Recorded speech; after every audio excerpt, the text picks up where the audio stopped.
വളരെ ഹെൽത്തിയായ ഒരു tea time snack. Bread toast. School വിട്ട് വരുന്ന കുട്ടികൾക്കൊക്കെ കൊടുക്കാൻ പറ്റിയ നല്ലൊരു സ്നാക്ക്. ഹായ്, എല്ലാവർക്കും നമസ്കാരം. എല്ലാവരെയും എൻ്റെ ചാനലിലേക്ക് സ്വാഗതം ചെയ്യുന്നു. ഈ ഹെൽത്തിയായ സ്നാക്ക് എങ്ങനെയാണ് ഉണ്ടാക്കുന്നതെന്ന് നമുക്കൊന്ന് കാണാം.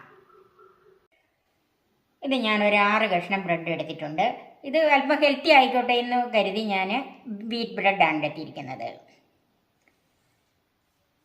2 ടേബിൾ സ്പൂൺ മൈദ മാവ്, കുറച്ച് ബട്ടർ. ഇതിനൊന്നും അളവില്ല, നമുക്ക് വേണ്ടിയതുപോലെ ഉപയോഗിക്കാം. 3/4 കപ്പ് പശുമ്പാൽ, കുറച്ച് ചില്ലി ഫ്ലേക്സ്. അതിനും അളവില്ല, അത് നമുക്ക് എരിവിന് വേണ്ടിയിട്ട് എന്തോരം വേണമെങ്കിലും ഇടാം. കൂടുതൽ വേണ്ടിയവർക്ക് അങ്ങനെയാകും, കുറച്ച് വേണ്ടിയവർക്ക് അങ്ങനെ. ഇതല്ല, കുട്ടികൾക്കാണ് കൊടുക്കുന്നതെങ്കിൽ അവർക്ക് എരിവൊട്ടും വേണ്ടാത്തവരാണെങ്കിൽ ഇതിന് പകരം പഞ്ചസാര ചേർക്കാം. ഒരു ലേശം ഉപ്പ്, പിന്നെ കുറച്ച് ചീസ് ഗ്രേറ്റ് ചെയ്തത്. ആദ്യം നമുക്ക് ഇതിനൊരു വൈറ്റ് സോസ് ഉണ്ടാക്കണം. അതിനൊരു പാൻ ചൂടാകാൻ വെച്ചിട്ടുണ്ട്. ചൂടായ പാനിലേക്ക് തീ കുറച്ചിട്ടിട്ട് 1 ടീസ്പൂൺ ബട്ടർ ഇട്ട് കൊടുക്കാം.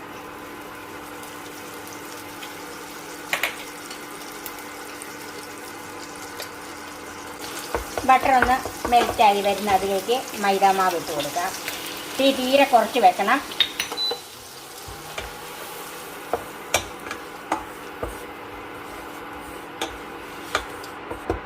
ഈ മൈദാമാവ് ഈ ബട്ടറിലൊന്ന് മൊരിഞ്ഞു വരണം.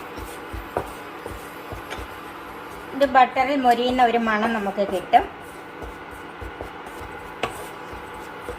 ഇത് ഏകദേശം ചെറുതീയിൽ ഒരു 2 മിനിറ്റോളം ഒന്ന് ഇളക്കി മിക്സ് ചെയ്തെടുത്തിട്ടുണ്ട്. ഇപ്പം തീ നന്നായിട്ട് മൊരിഞ്ഞ് വന്നിട്ടുണ്ട്. തീ കുറച്ച് വെച്ചിട്ട് അതിലേക്ക് 3/4 കപ്പ് പാല് ചേർക്കണം. പാല് കുറേശ്ശെ ചേർക്കാം.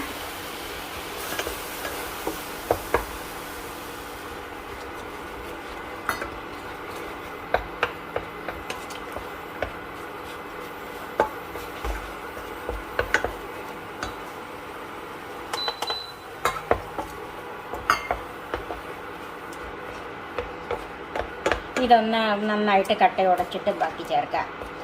ഇത് നമുക്കൊരു ബിസ്ക് കൊണ്ടാണെങ്കിൽ നന്നായിട്ട് ഉടച്ചെടുക്കാം. പക്ഷേ നോൺ സ്റ്റിക്ക് പാത്രം ആയതുകൊണ്ട് ബിസ്ക് അത്ര അനുയോജ്യമല്ലല്ലോ. അതുകൊണ്ട് നമുക്ക് പതുക്കെ ഇത് ഉടച്ചെടുക്കാം. ഇനി നമുക്ക് ബാക്കി പാലും കൂടെ ചേർക്കാം. ഇപ്പം മുഴുവൻ പാലും ചേർത്തിട്ടുണ്ട്.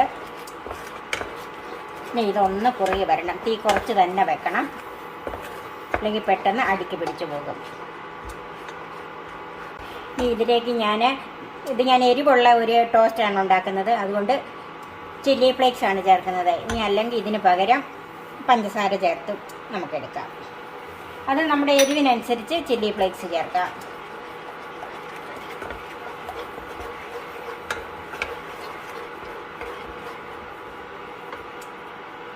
ഞാൻ ഏകദേശം 1 ടീസ്പൂൺ ചില്ലി ഫ്ലേക്സ് ചേർത്തിട്ടുണ്ട്. ഇനി ഇത് മൈദയൊന്ന് വെന്ത് വരണം. അതിന് തീ ഏറ്റവും കുറച്ച് വെച്ച് നന്നായിട്ട് ഇളക്കിക്കൊണ്ടിരിക്കണം. കൈ എടുക്കാതെ തന്നെ ഇളക്കണം.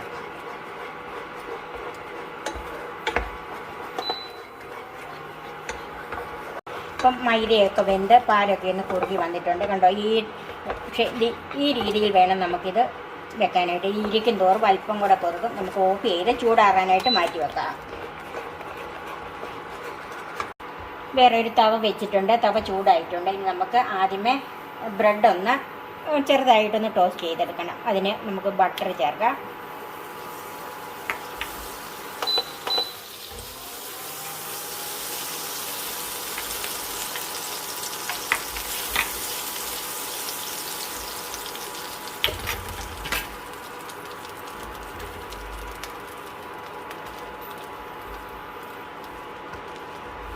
തീ ഒത്തിരി കൂട്ടി കൊടുക്കരുത്, ഒരു മീഡിയം ഫ്ലെയിം. നമുക്കിതൊന്ന് മറിച്ചിട്ട് കൊടുക്കാം.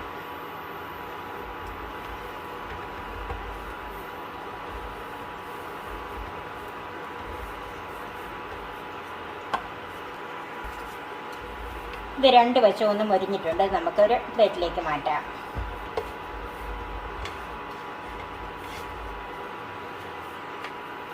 ഇപ്പോൾ എല്ലാ ബ്രെഡും മൊരിച്ചെടുത്തിട്ടുണ്ട്. നമുക്ക് തീ ഓഫ് ചെയ്യാം. ഇനി നമുക്ക് ബ്രെഡ് ഒന്ന് സെറ്റ് ചെയ്തെടുക്കാം. ഓരോ ബ്രെഡും ഇങ്ങനെ വെക്കുക. അതിലേക്ക് നമ്മൾ ഉണ്ടാക്കിയ വൈറ്റ് സോസ് വെച്ച് കൊടുക്കാം.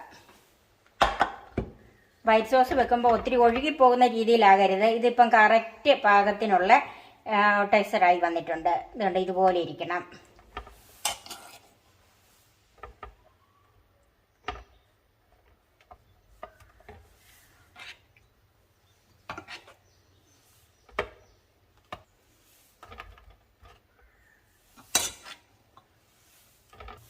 ഇതുപോലെ 3 ബ്രെഡിലും വെച്ചിട്ടുണ്ട്. ഇനി അതുകൊണ്ട് ഓരോ ബ്രെഡ് കൊണ്ട് പൊതിഞ്ഞ് വെക്കുക.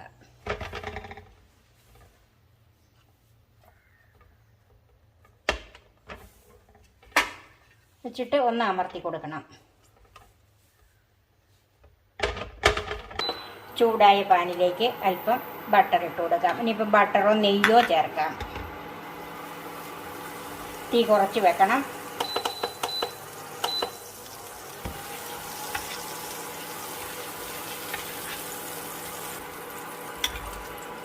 അതിലേക്ക് നമ്മൾ ഫില്ല് ചെയ്ത് വെച്ചിരിക്കുന്ന ബ്രെഡ് വെച്ച് കൊടുക്കാം.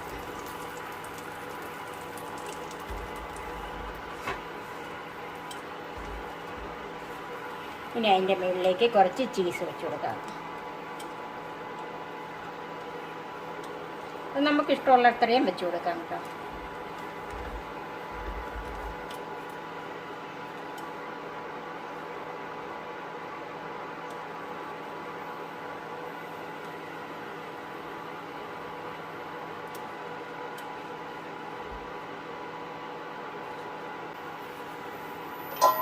ഇത് നമുക്കൊന്ന് കവർ ചെയ്യാം. മൂടി വെച്ച് ഒരു 3 മിനിറ്റ്. ഇപ്പോൾ ഒരു 3 മിനിറ്റായി. നമുക്കൊന്ന് നോക്കാം. ചീസൊക്കെ നന്നായിട്ട് മെൽറ്റായി വന്നിട്ടുണ്ട്. ഇനി നമുക്ക് സെർവിങ് ഡിഷിലേക്ക് മാറ്റാം. 3 മിനിറ്റ് നമ്മൾ ചീസ് ചേർത്ത് കഴിഞ്ഞ് വെക്കുന്നത് ഏറ്റവും കുറഞ്ഞ തീയിലായിരിക്കണം. ഇല്ലെങ്കിൽ അടിഭാഗം കരിഞ്ഞു പോകും. അപ്പം നമുക്ക് അതിൻ്റെ ടേസ്റ്റ് കിട്ടുകയില്ല. ഇപ്പം ഇത് നല്ല പാകത്തിന് വന്നിട്ടുണ്ട്. ഇത് ഗാർണിഷ് ചെയ്യാൻ ആഗ്രഹമുള്ളവർക്ക് തേൻ ഉപയോഗിച്ച് ഗാർണിഷ് ചെയ്യാം. നിർബന്ധമൊന്നുമില്ല. ഇഷ്ടമുണ്ടെങ്കിൽ മാത്രം ചെയ്യുക.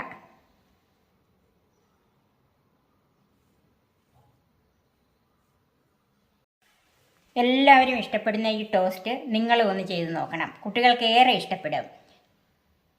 എൻ്റെ ഈ ചാനൽ സബ്സ്ക്രൈബ് ചെയ്യാനും എൻ്റെ ഫേസ്ബുക്ക് പേജ് ലൈക്ക് ചെയ്യാനും ഷെയർ ചെയ്യാനും കമൻറ്റ്സ് അറിയിക്കാനും മറക്കരുത്. പുതിയ പുതിയ വിഭവങ്ങളുമായി നമുക്ക് വീണ്ടും കാണാം. ഞാൻ സോഫി കുര്യാക്കോസ്.